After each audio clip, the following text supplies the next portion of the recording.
Hello everyone.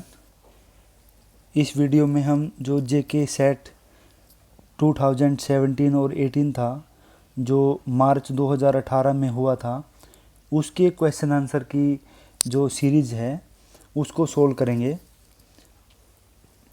Question number 1, the character Christian appears in which of the following works. तो इसका right answer होगा D, the pilgrims progress. ये जो test series हमारी चली हुई है, इसमें हम सभी प्रीवियस पेपर की टेस्ट सीरीज़ करेंगे।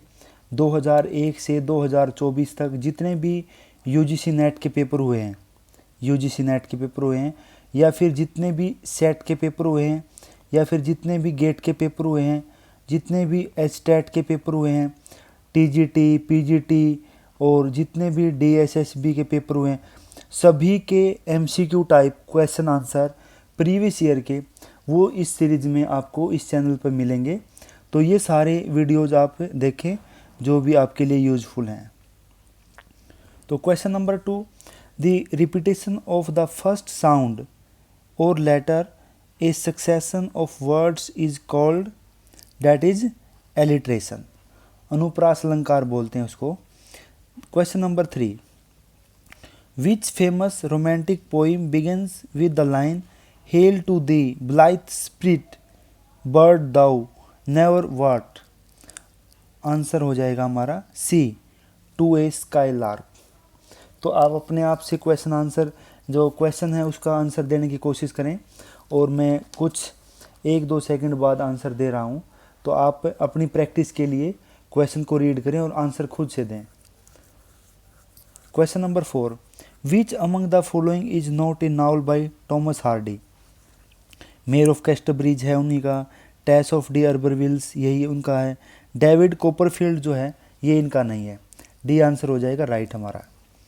Question number 5, beauty is truth, truth beauty is line from Ode on Grecian Urn. A option हो जाएगा right answer. Question number 6, Conrad's Heart of Darkness presents two conflicting discourses present in his own culture, identify two discourses। Question number 6 का जो answer हो जाएगा वो हो जाएगा हमारा C answer, anti colonialism and Eurocentrism. Question number 7,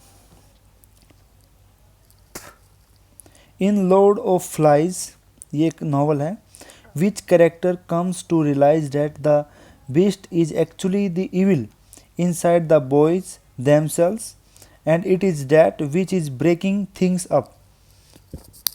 जो 7 है उसका आंसर हो जाएगा B, Simon. Question number 8, a protagonist writes a letter of confession but it gets lost under the carpet only to be found on the wedding day। Who is the protagonist? Tess of D'Urbervilles जो novel है Thomas Hardy का, उसके protagonist के ऊपर ये question पूछा गया है। Question number 9, which of the following characters is killed in Chinua Achebe's things fall apart in conformity with an African tribal custom, Ikemefuna. इसका राइट आंसर हो जाएगा 9th का सी।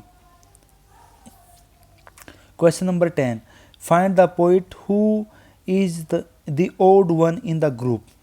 तो इसका राइट आंसर हो जाएगा ए, TH. Elliott.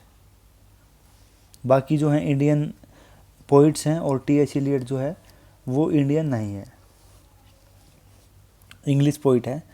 Question number 11, is the use of words whose pronunciation imitates the sound of word describes onomatopoeia. Right answer B. Question number 12, from the following list choose the work which is not written by E M. Forster. अब E M. Forster का C option नहीं है। A Room of One's Own, ये किसका है? Virginia Woolf का। Question number 13, तो question number 13 में देखो ये कुछ लाइंस दी हुई हैं पोइम की, और ये टाइटल हैं पोइम्स के। तो हमने पेयर को मैच करना है कि पहला जो चर्च गोइंग है उसमें से कौन सी लाइन है, फर्न हिल से, डिगिंग से, और ये सब हमने बताना है। तो क्वेश्चन नंबर 13 का राइट आंसर हो जाएगा डी। डी आंसर हो जाएगा।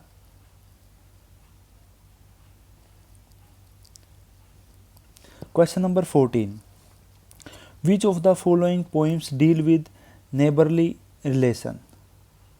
तो ये है Mending Wall, Mending Wall.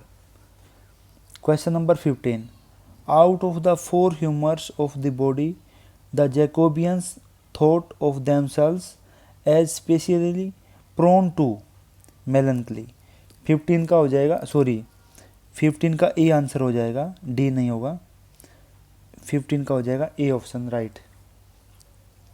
Question number 16, what literary work best captures a sense of the political turmoil particularly regarding the issue of religion just after a restoration, just after the restoration। तो इसका right answer हो जाएगा 16 का D. John Dryden की जो book थी अब्सालम and अकिटोफल, ये इसके ऊपर बेस्ड थी, पॉलिटिकल टर्मोइल। पॉलिटिकल एलेगरी थी, एक political allegorical poem. Question number 17, the Vulgate Bible was prepare to make the Bible available to. ये था कॉमन मैन के लिए, कि हर आदमी बाइबल को पढ़ सके। वल्गेट बाइबल जो था that was for common man. Question number 18, literary work such as Charles Dickens, David Copperfield, Samuel Butler the Way of the All Flesh and James Joyce a Portrait of Artist as a Young Man, ये किस तरह के नावलिस्टिक form हैं। तो इनका हम right answer हो जाएगा हमारा C. Question number 19, who among the following women writers famously imagine the plight of Shakespeare's sister Virginia Woolf. 19 का आंसर हो जाएगा B, Virginia Woolf. Question number 20, Who among the following writers does not belong to the group of university wits। तो इसमें 7 university wits थे, तो D हमारा जो है राइट आंसर हो जाएगा। जो नहीं है डज नॉट बिलोंग, तो डी हो जाएगा राइट आंसर। क्वेश्चन नंबर 21, देखो ये क्वेश्चन रिपीट हुआ फिर। इकमेफुना जो है is a character in the novel of things fall apart. ये चिनवा अचीबी जो अफ्रीकन राइटर हैं उनका नावल है ये थिंग्स फॉल अपार्ट, उसमें ये प्रोटैगनिस्ट हैं। Question number 22, a foot consisting of a strong syllable followed by a weak syllable, यानी कि strong syllable followed by weak syllable is called iambic. Right answer हो जाएगा बी हमारा। Question number 23, what is it that Chaucer focuses on in the description of wife of Bath in the Canterbury Tales। meekness, sorry meekness नहीं, ये नहीं होगा हमारा, इसका right answer होगा B, defiance। Question number 24, which among the following plays by Christopher Marlowe has epic features। 24 का right answer हो जाएगा D, Tamburlaine. Question number 25, question number 25 का हो जाएगा हमारा पुट द, इसको हमने क्रोनोलॉजिकल ऑर्डर में लिखना है हमने, sequence of publication, sequence of publication. तो इसका राइट आंसर हो जाएगा डी हमारा। सबसे पहले जो लिखा गया था एन एसे ऑन क्रिटिसिज्म, फिर the rape of the lock, और फिर आया था ये A option Dunciad, and after that an essay on man। Alexander Pope की सारी बुक्स हैं। Question number 26, author of nation and narration Homi Bhabha. 26 का हो जाएगा D option.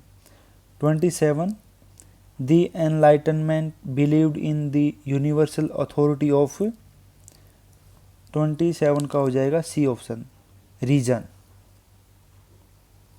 28, which of the following works of John Milton is an इलेजी। पहला option right हो जाएगा, ये एक इलेजी है, सैड सॉन्ग है ये। Question number 29, 18th century writers used satire frequently for attacking human vices and follies। A option right हो जाएगा हमारा। 30, अब दोबारा से जॉर्ज एलियट के ऊपर क्वेश्चन पूछा, सीक्वेंशियल ऑर्डर में हमने लगाना है, तो 30 का राइट आंसर हो जाएगा सी। पहले नंबर पे रोमोला, दूसरे नंबर पे लिखा है इन्होंने रेडिकल, तीसरे नंबर पे डैनियल और मिडल मार्च पहले लिखा, फिर उसके बाद डैनियल सेकंड। तो 30 का राइट आंसर हो जाएगा सी। अब क्वेश्चन नंबर 31, हमें असर्शन और रीज़न दिया गया है। Othello killed Desdemona because Desdemona committed infidelity. तो इसका राइट आंसर होगा हमारा B. Both A and R true, but R is not the correct explanation of A. Question number 32. The term egoistical sublime was coined by John Keats. John Keats ने ये जो term use की थी, ये William Wordsworth के लिए use की थी। जॉन कीट्स ने इगोइस्टिकल सब्लाइम बोला था विलियम वर्ड्सवर्थ को। 33. Who amongst the following does not belong to the great tradition। तो इसका जो राइट आंसर हो जाएगा, ये हो जाएगा 33 का B option, James Joyce. 34. Who among the following belong to the group of radical feminism feminist। 34 का हो जाएगा A, Helene Cixous. Question number 35, Samuel Beckett's Waiting for Godot has D only 2 acts। D option right हो जाएगा हमारा। 36, James Joyce Exiles is a play. ये एक play है। देखो बिल्कुल बेसिक क्वेश्चन पूछे गए हैं 2017-18 में जेके सेट में। The term practical criticism is coined by I A Richards. ये न्यू क्रिटिक्स था। और हर यूनिट में जो आज के टाइम में नेट का सिलेबस है, वही सारा सेट का भी सिलेबस वही रहता है लगभग। तो सारे के सारे सरफेस लेवल के क्वेश्चन 2017-18 में पूछे गए हैं। 38, who among the following Indian writers in English has created an identifiable imagined locale. R K Narayan, Malgudi. ठीक है, तो इसका हो जाएगा are K Narayan. Question number 39, who among the following is not A formalist critic. देखो कितने बेसिक चीज़ें यहाँ पे। फॉर्मलिस्ट क्रिटिक कौन नहीं है? विलियम एम्सन है, आई ए रिचर्ड्स है, एलन टैट है, क्लिन ब्रूक्स है, टी.एच. एलियट है, ये सब हैं। Question number 40, there are 2 list. Match करना, हमने ऑथर दिया है, नेशनलिटी दी है। ठीक है, तो कौन सा नहीं है? या फिर match the author's in list 1 with their nationality in list 2 by choosing the right option. Right option हमने बताना है कि राइट ऑप्शन क्या है। राइट ऑप्शन हो जाएगा हमारा सी। जो फर्स्ट है ना, पैट्रिक वॉइट, ये ऑस्ट्रेलियन है। नाडिन गोर्डिमर जो है ये साउथ अफ्रीकन। मार्गरेट एटवुड जो है ये है कैनेडियन। और कैरी हुल्म ये है New Zealand. Question number 41, the rhyme scheme of Spenserian sonnet is. तो इसका आंसर हो जाएगा B, A B A B, B C B C, C D E E. और शेक्सपियरियन सोनेट की क्या है? A B C D E F G G. तो Shakespearean पूछा जाए तो बी ऑप्शन राइट हो जाएगा। Question number 42, arrange the following stages in a sequence in which all Shakespearean tragedies are structured. तो इसका सीक्वेंस जो हो जाएगा वो हो जाएगा ए ऑप्शन। पहले नंबर पे ये आता है एक्सपोजिशन, फिर कॉन्फ्लिक्ट, फिर क्लाइमैक्स, फिर डिनाउंसमेंट। 43, put the following novels by Charles Dickens. काफ़ी फेमस जो रोमांटिक नावलिस्ट हैं ये Charles Dickens, sorry Victorian age में जिन्होंने लिखा चार्ल्स डिकन्स। इनके नावल्स बहुत बार पूछे गए हैं प्रीवियस एग्ज़ाम में। नेक्स्ट जैसे इनका सीक्वेंस हमने बताना था, 43 का हमारा राइट आंसर हो जाएगा ए। सबसे पहले जो है ना ये Bleak House, after then Hard Times, a Tale of Two Cities, Great Expectation. A Tale of Two Cities है जो 1859 में। इसमें एक क्वेश्चन और पूछा जाता है, ये जो टेल है 2 सिटीज़ की है, वो 2 सिटीज़ कौन से हैं? London and Paris, London and Paris. ठीक है, तो ये हमें ध्यान रखना है। नेक्स्ट क्वेश्चन आता है 44। Thomas Kyd's the Spanish tragedy was influenced by, तो इसका राइट आंसर हो जाएगा A. Question number 45। In the rape of the lock Belinda's lap dog is named, इसका राइट आंसर हो जाएगा बी, सॉक। 46।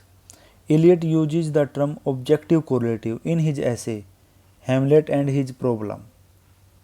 देखो नॉर्मल क्वेश्चन पूछे गए कि एक राइटर ने कोई कॉन्सेप्ट दिया, वो किस बुक में पूछा दिया है, ये बिल्कुल सिंपल क्वेश्चन पूछे गए हैं उस टाइम पे।